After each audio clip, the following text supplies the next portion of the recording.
This is Lewis Hart for Boxing Social in association with Empire Fight Store, Forged Irish Stout and freebets.com. Delighted to be joined with Stephen Smith. We're here in the hometown of Liverpool. Yourself, you're busy out on the card as well, got fighters on the card, but Natasha Jonas takes on Mikaela Mayer. I'm looking forward to boxing being back in Liverpool.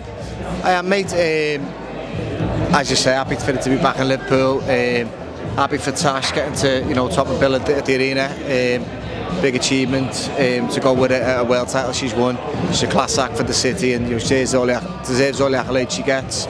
And for myself, I've got Stephen Clark turning pro on the undercard, making his pro debut. So it's an exciting start to his journey, and it's also a start to my own coaching journey. So I'm looking forward to the night.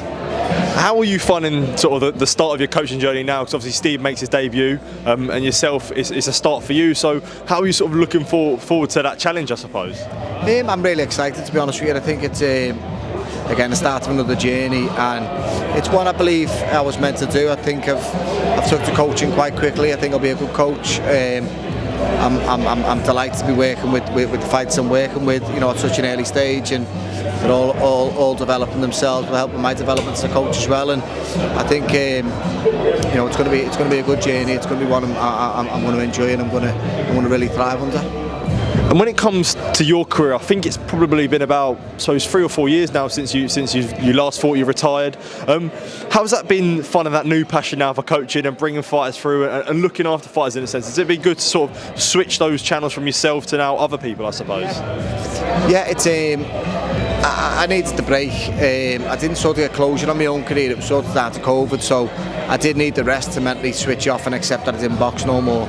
But once I'd had a break, and took my time away, I knew the next step for me was going to be coaching, and it's good to have a sort of I've still got the fighter's mentality where I know it's all about the fighters, and I'm all for the fighters, and I know what's best for them and what's needed. But I've also got that boxing IQ and mentality where I can spot things as a coach, and I can help my fighters develop and work on them technically, tactically. I can do it all, and I believe given the right fights, I'll be able to showcase that.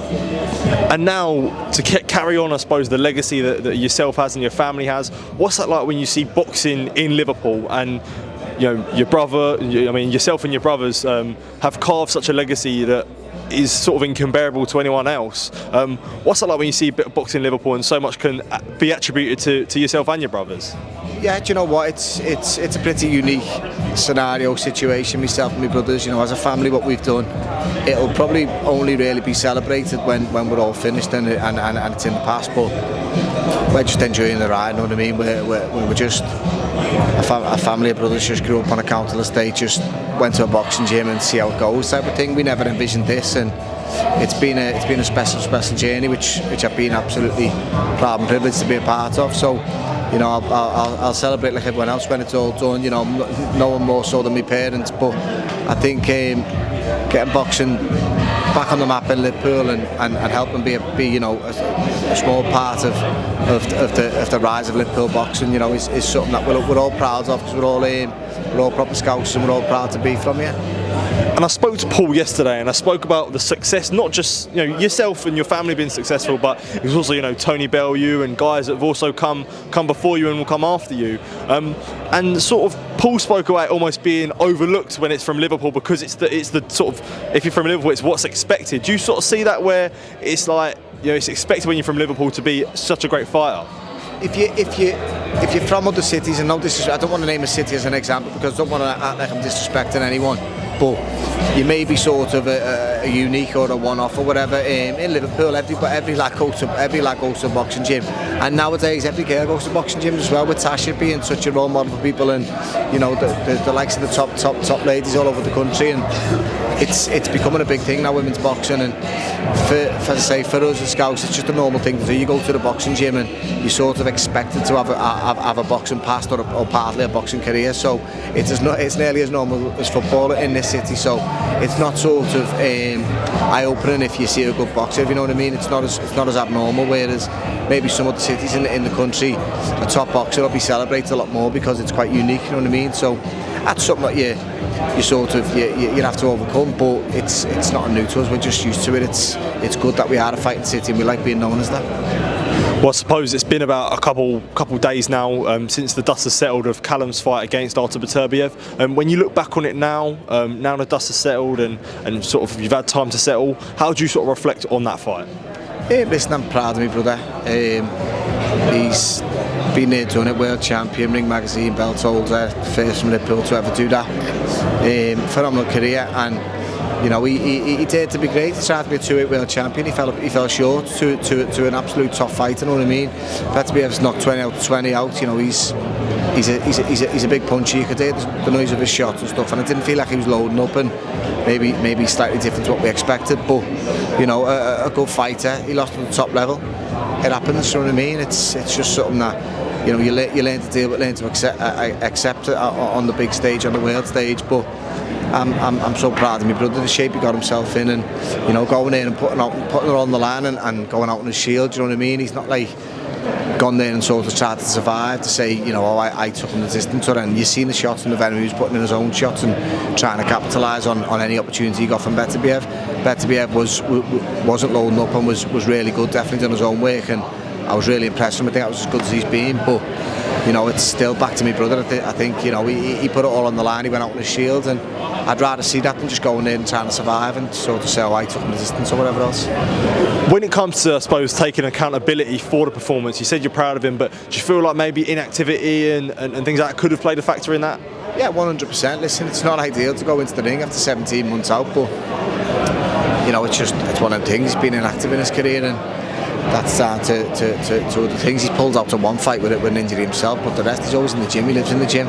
His inactivity has cost him. It's cost him massively, but you know, it's just, he's not the type of person to make excuses. You know, it is what it is. It's just, he went there, he went into the fight, he knew the circumstances going there, and he went there and he gave it his all, and I'm proud of him. It's just, he fell short on the night. Wasn't to be. You know, it's just one of the things. He can always look back fondly on the night and know that he went there and he challenged the best in the world, and you know, he put it on the line, he went out on the shield. One thing I did want to touch on, because I spoke about it with Liam and Paul yesterday, obviously I think around December time the Atypical finding came out, and when you see things out as a brother and you want to look after Callum, when you do see news like that come out, was it concerning? And I suppose, how do you react to a situation like that, because it's obviously not an adverse finding? Yeah, no, of course. Your knowledge of drug testing is what it is to different people. People don't know what an atypical finding is. People don't know what our face finding is. So it's hard, and you don't want to sound like you're making excuses. So it's probably not worth touching on, because I noticed Liam said something in an interview and got all kinds of sticky there and everywhere. You know what I mean? The truth of the matter is, they have two types of testing, and they test both ones because there's different types. They test them twice to see whether it is an adverse finding. He failed one where it was high, you know, one come up with higher than normal, whatever readings it was, in terms of the HGH, human growth hormone, and so then he put it through another test, which was okay, which was the reason it was atypical and not adverse. That's fine, but we got the letter about it and said about his abnormally high testosterone levels, and look, if he was a 20-odd-year-old lad, then we'd all say, well, it's quite normal. He's touching 40. It's very abnormal, know what I mean? So of course it was a worry, but again, it got put to Callum. He got told, he got emailed about it. Listen, we've had this. It's not adverse, so the fight's allowed to go ahead. Are you okay with it? Callum said, "Sound, no problem." So it is what it is. Callum took it on the chin and said, "No, well, I'm not pulling out of this fight. I'm fighting," and that's it. So everything's easy in hindsight. It's all well and good now saying, "Oh, maybe he should have pulled out and all this," but he didn't want to. It's his choice. At the end of the day, he went in there and he fought, and he done himself proud. He put it on the line, and he fell short. Again, the abnormal readings are strange, in my opinion. For a man nearly 40 to be having spikes in his testosterone levels, then you know, there'll be fellas all over the world who'll be jealous of him, because everyone knows your testosterone does drop, and it's not what it was in its 20s. So again, a young 20-odd-year-old lad, you'd expect it. A fella nearly 40, it's very abnormal for me, and it's strange. So think of it what you want, but I'm not bothered. I'm fed up talking about it, because nothing will happen over it. You know, they're saying they're investigating it. We'll see what happens. I don't know. At the end of the day, the damage is done. He's lost his fight, and we just, you know, we move on. Well, we'll move on and we'll talk about your brother, Liam. He's here today. What do you think the future lies for him? What would you like to see him do? I don't know. Listen, there's a lot of big nights ahead for him. He's in a weight division, in and around a weight division where there's big names, you know, in our own country, let alone on the world stage. You know, there's been a lot of names mentioned, you know, with Ben and Callum and stuff.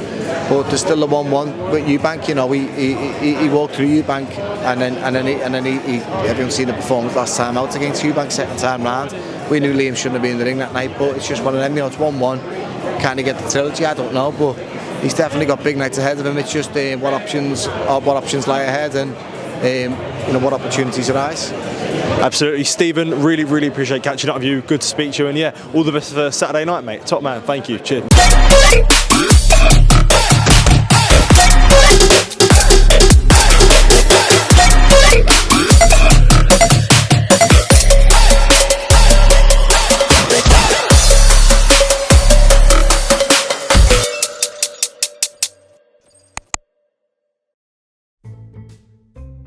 We need to think of a new advert for freebets.com.